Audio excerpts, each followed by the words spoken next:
दोस्तों आज की वीडियो में ऐसा तूफान आया है कि गोदी एंकर की चीखें निकल गई। कन्हैया कुमार ने आज गोदी एंकर की ऐसी क्लास लगाई कि टीवी स्टूडियो ही डोल गया। जब भी गोदी मीडिया वाले आते हैं लगता है बीजेपी प्रवक्ता की जरूरत ही नहीं, ये खुद ही ढाल बन जाते हैं। लेकिन आज जब बिहार चुनाव पर बात छिड़ी तो एंकर कन्हैया को घेरने निकला, पर भैया कन्हैया ने तो ऐसी बेइज्जती करी कि एंकर की हवा टाइट हो गई। वीडियो पूरा देखिए, मजा गारंटीड है। और हाँ, लाइक ठोकिए, चैनल को सब्सक्राइब कीजिए और कमेंट में इस गोदी एंकर के लिए अपने 2 शब्द जरूर छोड़िए। चलो फिर शुरू करें आज का धमाका। पिक्चर चालू करो बे।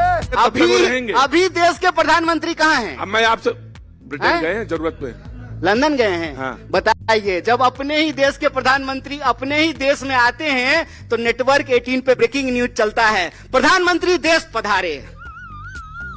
अच्छा आपके राहुल जी तो कहीं जाते नहीं हैं? जाते हैं। कहाँ जाते हैं, नाम बताइए।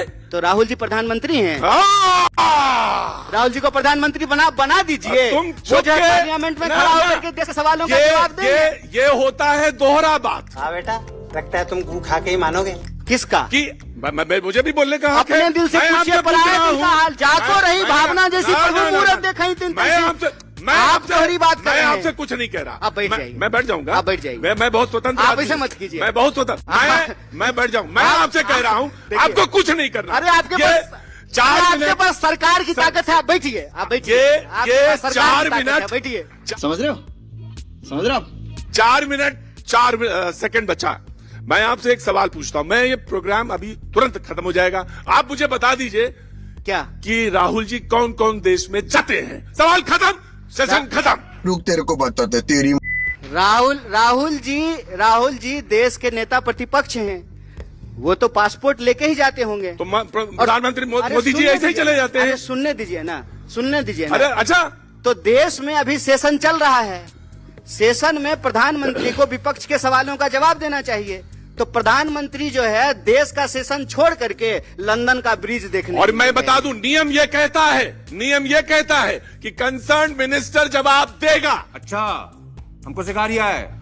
पार्लियामेंट्री अफेयर्स जो जानते हैं वो जानते हैं। अच्छा। कि कंसर्न मिनिस्टर जवाब देगा। अच्छा पहले सुनिए ना। हाँ तो सुने तो नहीं और कुछ। अरे आप खड़ा मत होइए, आप गोदी में बैठे हुए हैं, आप खड़ा मत होइए। खड़ा होने दिक्कत, आप गोदी में बैठे हुए हैं, बैठिए। क्या अनमोल रतन आपने पाल रखे हैं देश के प्रधानमंत्री। वाह, क्या दिक्कत है? आप बैठिए। आज आपके पास सरकार की खड़े हो ताकत है, सकते हैं। ऐसे मत कीजिए। आपके पास सरकार की ताकत है, बैठिए। आप बहुत ताकतवर हैं, बैठिए। गोदी में बैठे रहिए।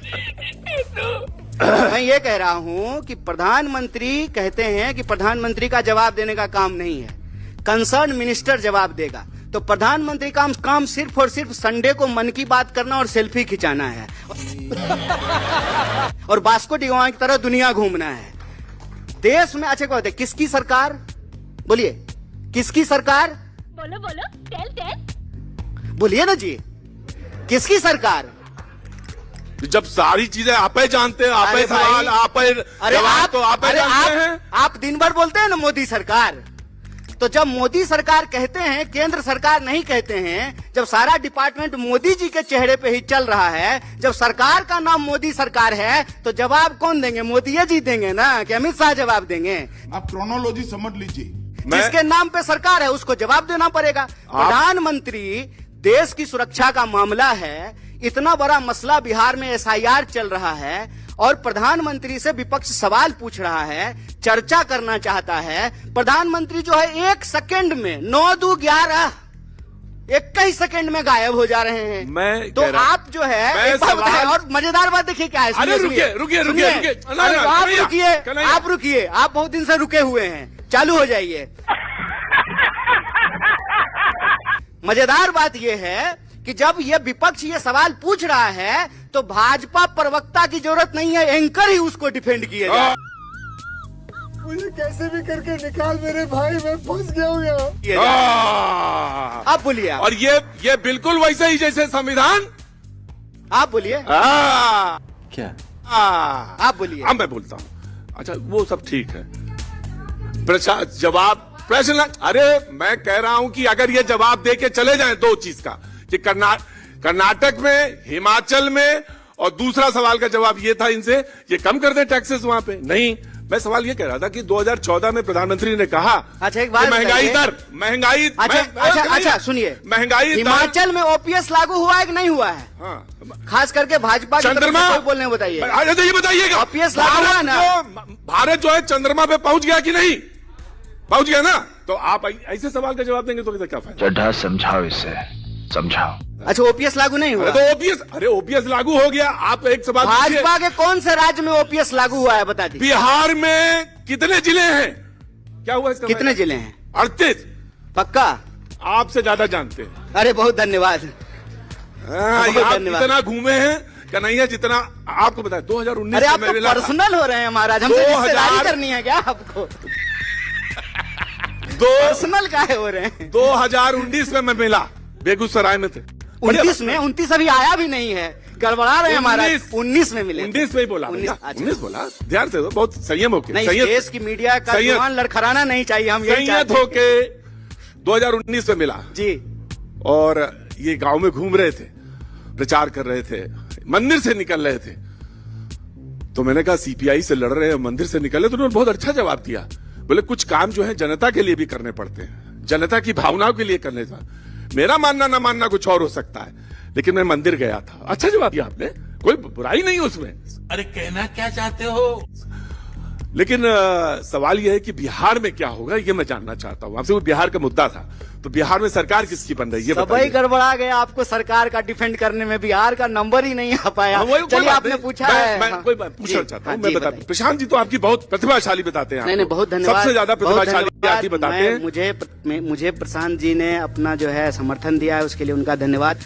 और प्रशांत जी को कल हम लाठी खाते हुए देखे तो उनको हम विशेष रूप से बधाई देते हैं। वो कहते थे कि धरना प्रदर्शन करने से कुछ नहीं होगा, लेकिन कल लाठी खा रहे थे, तो ये जो उन्होंने दिखाया है इसके लिए उनको विशेष रूप से धन्यवाद देना चाहते हैं। That's true, yeah. दूसरा, आपने कहा कि बिहार में क्या होगा। देखिए, बिहार में इस बार बदलाव होगा। और बदलाव क्यों होगा?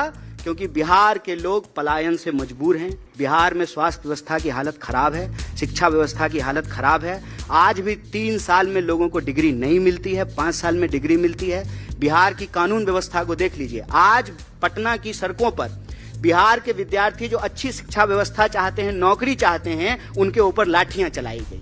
उसी वक्त बिहार के आम लोगों के ऊपर अपराधी जो है गोली चला रहा है। मसला ये है कि बिहार में लाठी गोली की सरकार है।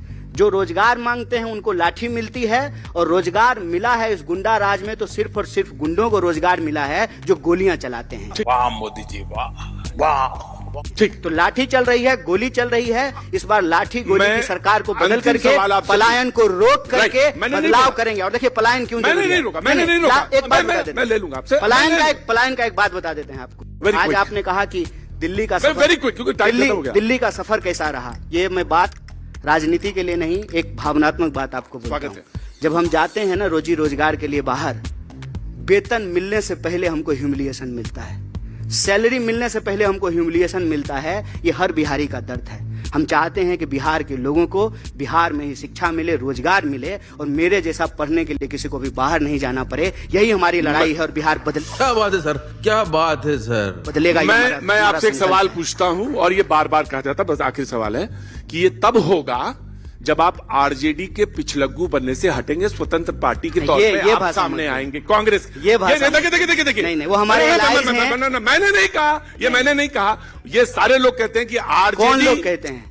प्रशांत जी कह रहे हैं। अरे तो प्रशांत जी अभी तो कह रहे थे मैं लाठी में, तो आपको कह रहे हैं ना। प्रशांत जी कांग्रेस पार्टी के स्पोक्स पर्सन नहीं है। मैं उनको बधाई देता हूं, उनकी पार्टी है, संघर्ष कर रही है, लेकिन कांग्रेस पार्टी का स्पोक्स पर्सन प्रशांत जी नहीं है। और आरजेडी हमारा एलआई है, इंडिया ब्लॉक का हिस्सा है। इसीलिए इस तरह की अपमानजनक भाषा का इस्तेमाल एक पार्टी के लिए, आप किसी भी संवैधानिक संस्था को कुछ भी बोल सकते हैं। कहाँ हम किसी को पिछलग्गू बोले हैं? नहीं, आपने जो बोला इलेक्शन कमीशन को, तो आप बोल सकते हैं। क्या बोले? ऐसी तैसी भी। अरे आप तो भैया जी कहीं कहते हैं, और आपको जो है बिहारी कोलोकियल लैंग्वेज और टोन से दिक्कत हो रहा है। ऐसी तैसी का तो मतलब कुछ और होता है। ऐसी तैसी हिपोक्रेसी नहीं हुई, ऐसी तैसी ये हुई कि मैं मानता ही नहीं। नहीं, ये आप देखिए, ये आपके शब्द। नहीं, मेरे शब्द मैं खूब जोर से मानता हूं, और मैं चाहता हूं कि बहुत अच्छे तरीके से ईसीआई काम करे। मैं ये चाहता हूं कि स्वतंत्र रूप से कांग्रेस बोले, पारदर्शी तरीके। वो कहते हैं रहमो करम पे हैं आप, पारदर्शी। आरजेडी के रहमो करम पर आप जिंदा हैं। नहीं। तो तो आप कितनी सीटों पे लड़ेंगे? मांगेंगे 100 सीटें मांग रहे हैं। 1885 में कांग्रेस पार्टी बनी थी। ये कहा गया कि पिछली बार सरकार इसलिए नहीं बनी आरजेडी की क्योंकि 80 दे दी आपको, 19 पे आप 22 का 80 नहीं, आंकड़ा गड़बड़ है। 19 आंख में आंकड़े मत झोंकिए। देखा आपने लापरवाही का नतीजा है। 19 सीटें आई आपकी, स्ट्राइक रेट आपका ये है। 70 लड़े थे, स्ट्राइक रेट ये है। बढ़ा तो ऐसे, अरे भाई सही बात से लीजिए, संयम से लीजिए, सवाल घबराने की जरूरत नहीं है। तो आपने जब स्ट्राइक रेट, सवाल से, तो सवाल जब ये है कि स्ट्राइक रेट आपका ये है, ये मत तो कहिए। नहीं चलिए, सवाल से हम घबराएंगे, आपको लगता है? मैं समझ गया।